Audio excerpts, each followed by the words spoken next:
Okay. So, good morning, everybody. This is the Senate Economic Development Committee. We're meeting on an amendment that Senator Brock is going to offer on S79.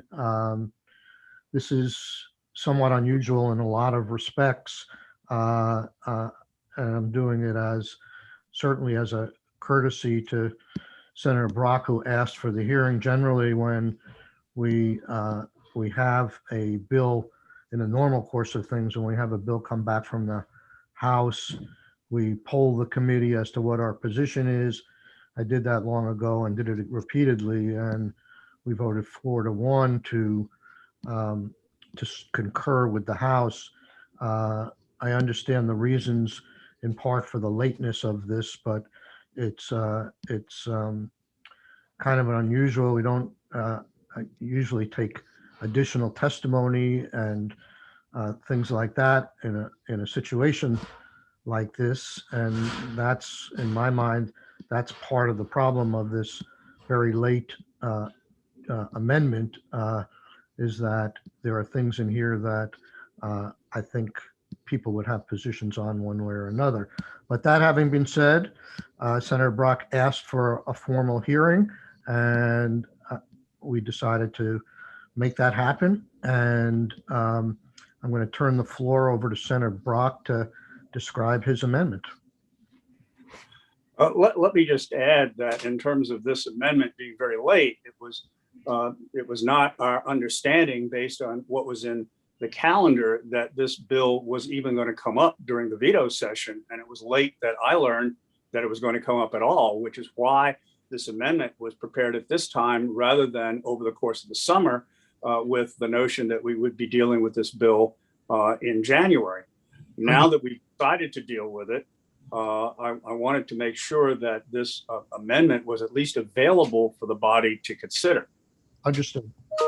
Now, that being said, the amendment, and I could go through it on a section by section basis, but grossly what this does is simply eliminate the rental registry. It adopts the position that these kinds of inspections are a municipal responsibility rather than a state responsibility, and have been for a long period of time. I think we all recognize that there are improvements that may be necessary to make this effective at the municipal level. And so what this bill does, is it strikes out that section, first of all, that deals with inspections in its entirety, and inserts some new language. Among them, it says that this is a complaint-driven process. It is in the bill as we are dealing with it in the underlying bill as amended by the House. And so if a person files a complaint with a local health official concerning health, safety, sanitation, and so on, the petition may also petition. And by petition, it means contact. It doesn't mean, draw a legal position. Contact the department to conduct an inspection of rental housing. And that's in the event that the locality, the municipality, fails to conduct the inspection, fails to conduct it timely, and so on. And that was one of the problems that has been cited to us. It says the commissioner, this means the commissioner of public safety, will then notify the municipality that this has been filed, in effect, a complaint has been filed, that there has been a failure to inspect and respond.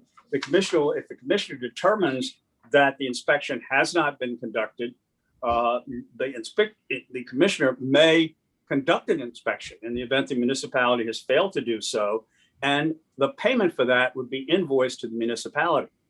That levels the playing field in the same way that we have municipalities right now, many of the larger municipalities that have an inspection protocol. And again, the cost of that is associated to the municipality. Municipality may collect it in any way they want. They may collect it through fees imposed on rental properties in their jurisdiction, or in any way that they may want to. Additionally, the bill adds a rental housing advisory board report, which says the advisory board, which is already an existing body, before January of 22 will consult with the Department of Health, Public Safety, and Housing and Community Development and provide us a report that provides a clear roadmap delineating the relative duties and authority of local and state health and safety officials concerning the responsibility for inspection and enforcement. And right now, there are mixed messages, even in this bill that provides for a rental registry, as to who is precisely responsible for what and when. And here, the issue of having clarity, both for those people involved in the process, but more important for the public who use the process, the goal here is to provide some clarity, which again is absent in what we have right now. And then also to provide recommendations to ensure that local health officials have adequate training and support to continue to serve as the primary inspection and enforcement authority for rental housing. We would add here that this is, and the impetus to this is not concern about the need for inspection, not the concern about the need to be responsive where there are health and safety issues, but the need to avoid creating a relatively massive response in terms of creating this massive registry that will involve every rental unit in Vermont. Some have said that the bill, the underlying bill, among other things, would provide equal treatment for rental units that are short-term rentals that in effect compete with hotels and other lodging establishments. But there is already statutory language in existence that deals with that issue. It may not be properly or effectively enforced, but this is not designed as a means to this rental registry to control, nor should it be, to control short-term rentals. This is something that I think many Vermonters find to be extremely intrusive and possibly damaging to doing what we're trying to do. And what we want to do is we want to add rental housing. This is one more straw that gets added to a potential landlord's back that says this is one more reason, particularly for the owner of one or two units of accessory units within the home, to say, look, this is more trouble than it's worth. We just don't want to be in the rental housing business anymore. And therefore, I suspect that this, rather than aiding in adding housing, is going to reduce it. Bear in mind that this particular amendment has nothing to do with the other pieces of this bill that I think are encouraging in terms of providing funding, providing down payment assistance, and so on, all of which I support. It is solely the registry itself that this is targeted at. So that essentially is the amendment. Okay. I guess I have one question just on the study, at least. Do you see the two studies that the Rehab Council charged with them to come up with as being somewhat being asked to be done again by this new group? I mean, we these reports that they put out were very exhaustive. They were very detailed. And the second question I have on that is, did you mean to prejudge the result of that study? The goal, even though I think it is maybe somewhat duplicative, the goals are good, but it seems like you prejudge the outcome and say it has to stay primarily with the town health officers. Well, I'm not sure about prejudging the result. I do believe that that is where it belongs, but that's my personal belief. The study is whatever the folks who are involved in the study come up with and create. That said, my concern is that there is right now, assuming that we do leave it as is, there is a lack of clarity as to who's responsible for what and under what circumstances. And I would like to see a roadmap of that being clarified. Okay. Okay. So one of the things I'd like to do is, given that we're all together and we'll have a formal meeting, we might as well take votes on both the suggestion that I'm going to make on the floor to concur and on Senator Brock's amendment. So we can do that by a show of hands unless people want to discuss the amendment further or ask Senator Brock additional questions. So it gets rid of the registry in its entirety and has sort of an appeal function to the fire safety to go in and do the work if the town fails to do it, and bill the towns for that work. That's essentially the amendment, correct? That is. Yep. Okay. Senator Clarkson, you have a comment? You're muted. How restrained of me. I guess my concern is we have set up a situation here where this is a fairly modest and appropriate cost of doing business. And it's now shifted in this proposal of yours, Randy, to being borne by the taxpayers. The 6 registries that are in the towns are all borne by the business owners. It's not a cost to the taxpayers.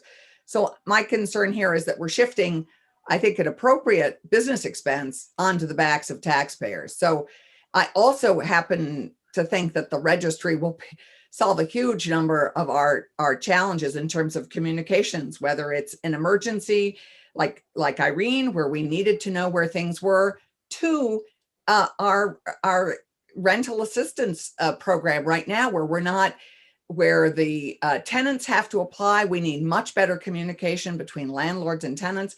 If we had an ability to let every landlord know about these issues and what were available to them, the relief that's available, and the partnership they need to do with the tenants to get the tenants to apply, we'd have a much better uptake of rental assistance.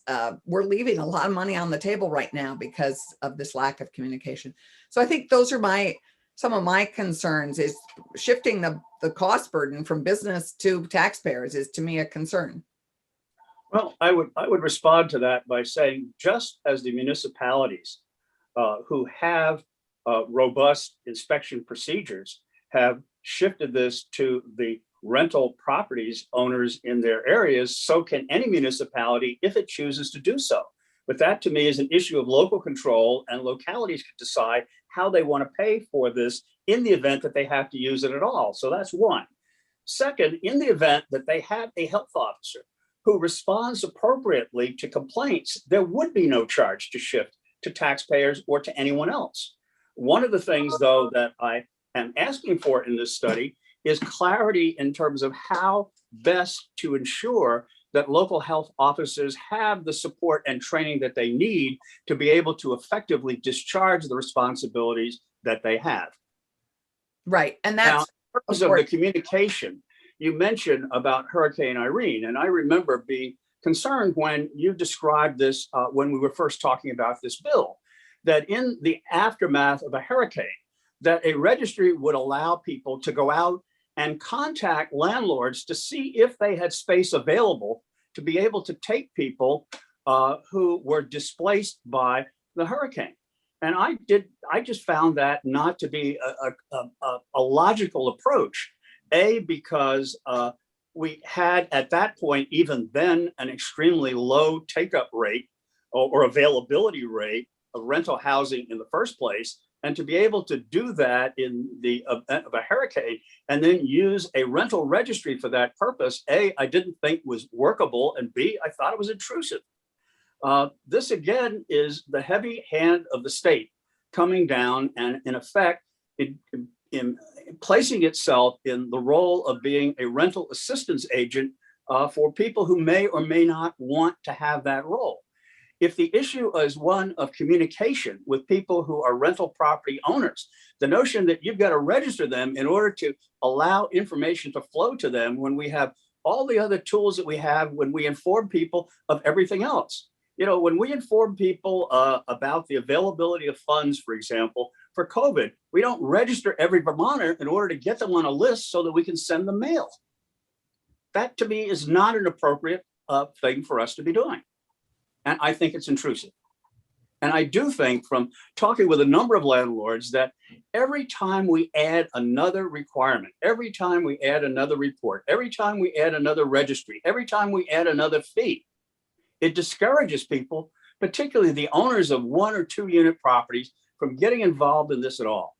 And we add, by the way, that the way this reads, every property is involved. If you have an accessory dwelling unit in your home, it's involved, it has to be registered. If you have a property that you want to rent to your son or daughter, it has to be registered. That to me is intrusive. No, No, but that, just specifically, the House has made suggestions to limit the kinds of homes that are on the registry. But that's not exactly what this does. It says, basically it says, what's a public building? But when you go to the language of what's included in the registry, those things that are accepted as public buildings are not excluded, at least as I read it. And I asked David Hall for his advice on that, and that was his conclusion as well. Those are not excluded from the registry in our version of the bill. But in we're our gonna- version of the bill. but we're Now, gonna- again, we're I'm gonna- not sure we David are is gonna- available, but we you are might gonna- want to consult we are with him and hear it from him directly. We are going to concur with the House, and they have specific exemptions from the registry. It has exemptions from the public building definition, but it does not have exemptions from the rental registry. That is not excluded, at least from what David said. From my read and what David tells me, that is not excluded here. I asked David the same question, and he said he knew nothing about it, but maybe you spoke to him subsequently. Well, I did. And again, if you go back to the particular section of the House amendment that relates to that, as it defines what is a rental property, it makes reference to a statute that includes all of this. Rental housing is housing that is leased or offered for lease, includes a dwelling unit as defined by 9 VSA 4451, and a short-term rental as defined. Okay. I read it differently, but it specifically talks about various things like farm housing Right. and other things that do not. Yeah, I have- know there's an exception for farm housing as far as the registry is concerned, and I'm aware of that. Well, it's in For the- like it's in 1 the- year or 2 years, I don't remember which period. It's in the same, it's in the exact same section. But anyhow, let's move on to the vote at this point, and we will, we have a few minutes. Any other comments? Let's first deal with Senator Brock's amendment. Any further discussion? If not, all those in favor, please say aye. Aye. All those opposed, please say nay. Nay. Okay, that's 4-1. And in terms of concurring with the House, I know I polled you all in the past on this, but I'll do it formally here. All those in favor of concurring with the House's version of amendments, please say aye. aye. All those opposed, please say nay. Nay. Okay. Okay, well, thank you very much. I know time is short. But I at least hope we gave you your opportunity, Senator You Brock. did.